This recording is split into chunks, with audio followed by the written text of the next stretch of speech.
I have never in my life recorded from this angle, but I kind of dig it.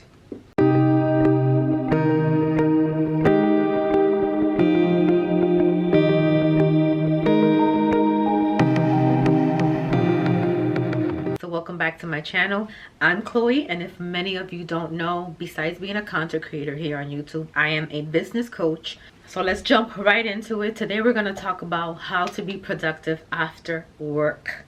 So besides being a content creator, I also do have a 9-to-5, and I am a single mother as well. So trying to juggle all those three things can be really hard, and can sometimes lead to burnout, can lead to stress, can lead to just not wanting to do anything else for yourself, which is something that I've struggled. If you've seen my reset with me, you'll know that I struggle with personal goals, or trying to commit to personal goals besides the business part of it. So I wanted to tell you what has been working for me for the past 3 weeks since I made that video on how to juggle motherhood, workhood, businesshood, like trying to juggle all of that, and also trying to take care of me personally. So what we're going to really talk about is how to be productive after work. We all know how that goes. You've been working all day. It's been a very busy and long day for you. Now you have to pick up your kids, make dinner, tend to your husband if you have one, try to take care of you, wind down. I mean, all the things. And also try to remain as productive as possible between all of that. It can be hard, it can be frustrating, and I know that because it's coming firsthand. I know that that's what happens, and you're gonna be surprised by what I'm gonna say, which I've said it so many times on my channel and on my challenges and with my clients. Is just you have to think of your goals that you want to achieve as important, because if they're not important, because if they're important, you're gonna find a way to do them. But if they're not important, you're gonna find an excuse. That being said, right, we've already tackled how to manage your to-do list, how to tackle your calendar, how to do all that. This is more about how to stay and be productive after work, after you've had a very long day and all you want to do is come home, relax, take your shower, watch a movie, read a book, and you won't do nothing else. I want to say this. First, we're all going to have those days. And if you are feeling particularly like that any given day, please do yourself a favor and take that day off. Take that night off. Make dinner because you have to, but take time for you. If after dinner all you want to do is take a nice hot bath or shower, read a book, grab a glass of wine, do it. Do not stop yourself from doing stuff like that, because you're only going to regret those days that you're hustling and bustling and doing all this stuff. Take time for you, because we want to make sure that we are enjoying our everyday, not just our Sundays or our weekends or all of that. So we pack all these things, we pack all this stuff to do in 1 week, and then try to pack all that fun stuff in 2 days. It's a lot, and you need your time for you. So if you come home one day and you already have it to where you know that day you're gonna come home and you just gonna want to crash, not do anything, you might pick up takeout. Hey, if that's the day that you're having, let yourself have that day. Let yourself enjoy every single part of your process, your life, your family, your business, all of it. Let yourself enjoy that. That being said, we don't want to stay here, and we don't want that to become the norm. Okay? We don't want to come home Monday through Friday and do absolutely nothing and then try to tackle all those goals and try to be productive in 2 days. It doesn't work like that. We want to create a balance between, again, work and play. Try to create that balance to where you're being productive, but you're also enjoying your life, if that makes sense. So I'm going to tell you what works for me first, and then I'm going to tell you how you can implement that for you. So if you didn't watch my reset video, I started to do what is called theme days. So I have my Monday CEO days where I take business calls. I answer emails. I pay bills. I do all the boring, mundane things that a Monday is supposed to have. Like, when I think of Monday, I think of, oh, mundane Mondays, right? So what I try to do is also schedule it, because my schedule's it looks a little different now. I don't have a normal 9 to 5 per se. My days are 10-hour days. So I have to be a little bit more strategic in my time. And what I mean by that is I actually and physically add things to my calendar. If you are booking a discovery call, you're going to automatically come into my calendar regardless. But if we have a client meeting, I'm going to pencil you in to my calendar on that Monday. That's my client calls. If I have to pay bills, I'm going to take, depending on what bills I have to pay, I'm going to decide in my head, okay, those bills are going to take me 30 minutes to complete. I have to schedule that in my day today. So I'm going to either do it in the morning as part of my morning task, because I always pick one task to do in the mornings every single day. Is that going to be my morning task, or am I going to do that after I log off of work? Right? Or am I going to take 30 minutes for my lunch and do it, or my breaks? Like, I start playing around with my calendar and my actual time. So that knocks off the pay bills. And that's only if that Monday I have bills to pay, obviously, because I'm not just going to schedule pay bills when I don't have nothing to pay that day. That's the same thing that I do with answering emails or anything mundane related.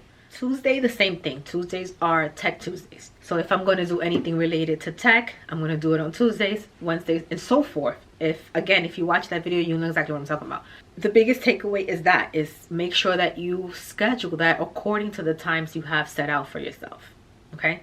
So if you know already, if you're getting off of work at 5, you know that, let's just give you a fake schedule. You wake up at 6 a.m., you work out from 6 to 6:30, take a shower. By 6:45, 7 o'clock, you're done getting yourself ready, dolled up, or whatever you need to do. You're eating breakfast from 7 to 7:30, getting your kids up, whatever have you. You're out the house by, let's say, 7:30. Drop the kids off, all of that. You're at work to start work at 8 or 8:30. Again, this is a made-up schedule. You're at work to start work at 8:30. Where do you have a pocket of time in the morning to do something that you have on your task list for that day? I want you to pencil that in that morning and do it's called bite the frog, and I always say this, do the hardest things first. So if there's something that you need to take care of that you can do in that morning, do it first. So by the time your day goes on, you've already at least completed the hardest thing of your to-do list. As the day goes by, it's going to get less and less of things that you have to do. And that sets the tone for feeling productive, because productivity is really a feeling, okay? You can measure productivity, you can measure success, obviously, when you have like a graph or things like that, or percentage of something. But a lot of the times, productivity is just a feeling of being productive. And if you can tackle that big thing that you have to take care of first thing in the morning and it's out the way, do you know how productive you're going to feel all day? And then what's going to happen is you're going to carry that feeling of productivity all throughout your day. You're going to want to remain in that feeling. You're going to, let's see what else I can tackle, right? That's what's going to happen. And you're going to go into even your lunch hour, your first break. Oh, let me see what I can tackle in my 15 minutes, 20 minutes. So always start with doing the hardest thing from your task list. First thing, try to schedule that in the morning. The next thing would be to make sure you use your time at work wisely. Yes, sometimes we actually need a full break where we don't want to do anything for our lunch because the morning meetings were stressful, or you have a stressful afternoon coming up. So you kind of just want to chill with your co-workers and eat lunch. That's great. But if there's something important for that day, everything is about not creating bad habits. So if you constantly find yourself that you rather eat lunch and chill and not do anything, not think about your tasks, and then later on leave it for the night and then come home and you don't even feel like doing those things, that's a bad habit. Okay, one day that you're, 1 or 2 days that you're eating lunch with your coworkers, fine. But don't make it a habit to where you skip over what you have to do to enjoy time with your friends. And on that note, try to schedule the time that you have with them as well. So let's say Tuesdays and Thursdays are my coworker lunchtime, right? Or Monday, Wednesday, Friday, whatever you want. But it's already scheduled in that Tuesdays and Thursdays, you can't do any of your to-dos for that day. So that means for that day, you're going to have to actually take care of your tasks at other times, right? So it's almost like you have to decide what's more important. And if that day, if Tuesdays and Thursdays and having that coworker time for you is important, then by all means, schedule it. Have it on your calendar. Have set days where you do that. And everything doesn't have to be set on stone. Things can be fluid, but the whole point is to try to make things part of your routine, part of your schedule. Use your breaks, use your time wisely. If your goal for the day is to read for an hour, but you know you don't have that much time to read because your time is constantly taken up by your kids, your husband, whatever it is, on your way home, if you're driving, turn on that book as an audiobook. That way you get your reading in, you're listening to something while you're driving instead of just using that time for nothing. Or let's say your goal is to listen to a podcast every day. That's another time to do it. Also, you can walk on your 15-minute break, throw on a podcast or an audiobook as well. So that can be taking care of that task. So you really have to find pockets of time where you can actually not so much multitask, but you can kind of knock two birds with one stone type of thing, where it's not taking away from your focus, where you're not, like washing your hair and cooking at the same time. Not that extreme, but something that you were going to do anyway, but you can layer something else on top of it. So that knocks out, let's say, your reading goal or your goal to do something for you every day. That can knock that out as well while you're walking and listening to an audiobook or a podcast. The next thing in the schedule, let's say 5 o'clock comes, now you got to go pick up the kids. So you pick up the kids, let's say you get home in 30 minutes. Again, this is a made-up schedule. You get home in 30 minutes, it's 5:30. You have to come through the door. Make sure that your kids stay on their task. If their task is to come home, shower, and then start getting ready to do their homework, then make sure that they stay on top of their task as well, so that you can stay on top of your task. Anytime they're all over the place, trust and believe you're going to be all over the place. So try to keep them on task as much as you can, because we know kids are all over the place. So try to keep them as much as you can on task so that they can start developing those routines as well. For example, my son comes in, he washes his hands, eats first, and then he does his homework, and then he showers. And that's every single night. And he already knows that because we've been doing that for years. So I also kind of know what time he's going to be done eating, just about. Usually by the time my old schedule, by the time I got off at 5, he was done eating.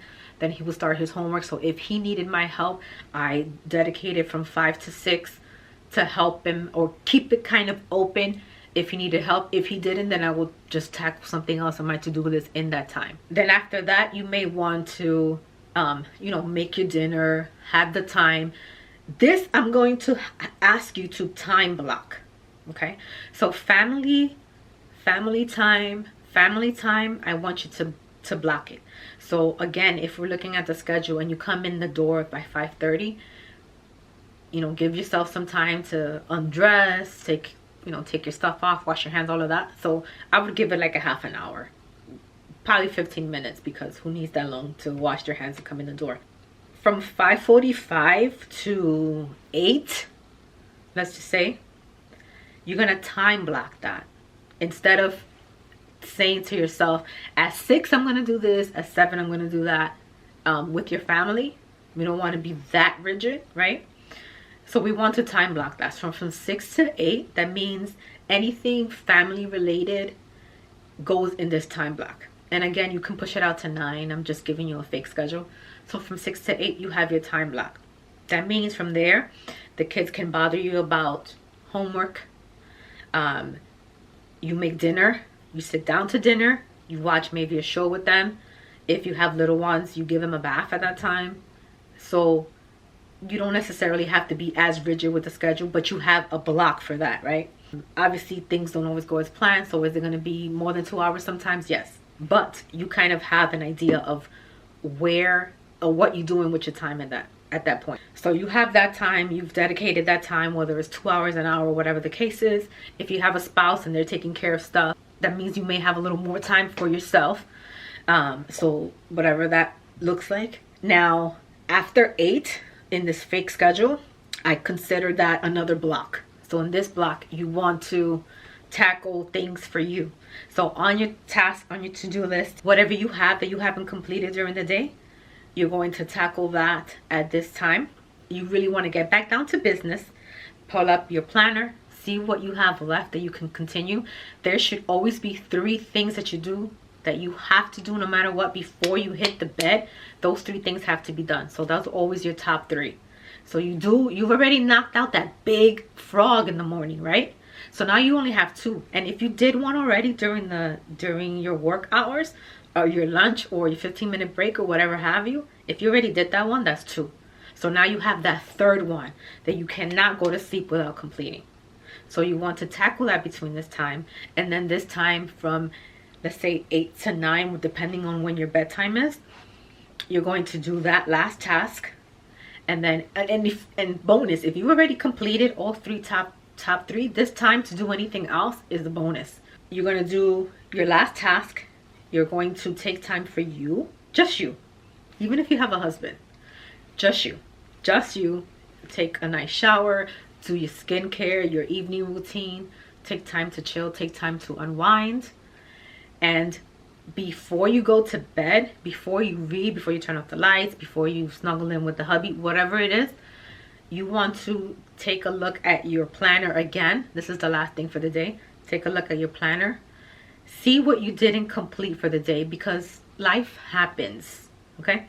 See what you didn't complete for the day, and I want you to physically move it over to the next day. Whether you have it in a paper planner, you just write the task for the next day. A digital planner, again, move it over to the next day. Google Calendar, move it over to the next day. Whatever it is, look at that. But as you move it, reflect on why it didn't get done. What happened during today? And you don't have to write that down. If you want to, you can journal it out. But think about why you didn't finish that today. Think about what happened during the day that you didn't have time to finish that, or didn't have the energy to finish that, whatever it is. Was that one of the big tasks and you decided to leave it for last and never got done? Did you not feel well? What happened to that? So be really real about that particular task that you just are moving to the next day. And the next day, that should be on your top 3 because you didn't finish it from the next day, from the previous day. You want to move that to your top 3, and then you're going to add your next 2. You're not going to do your top 3 for the next day plus that and then have 4. No, you're going to add that to the next day, and that'll be part of your top 3 all over again. If you move it one more time, then you're really going to dig deeper and ask yourself, why am I not doing this? What's going on? And this is something that I learned from experience, because I kept moving my workouts every day to the next day, to the next day, to the next day. The week went by and I'm like, what is going on with me? And so I really had to reel it in and reflect on why I wasn't completing that. And that's where I came up with the whole reset and just changing my mentality and things like that. So I want you to do that, but not let it get there to where you're moving things every single week.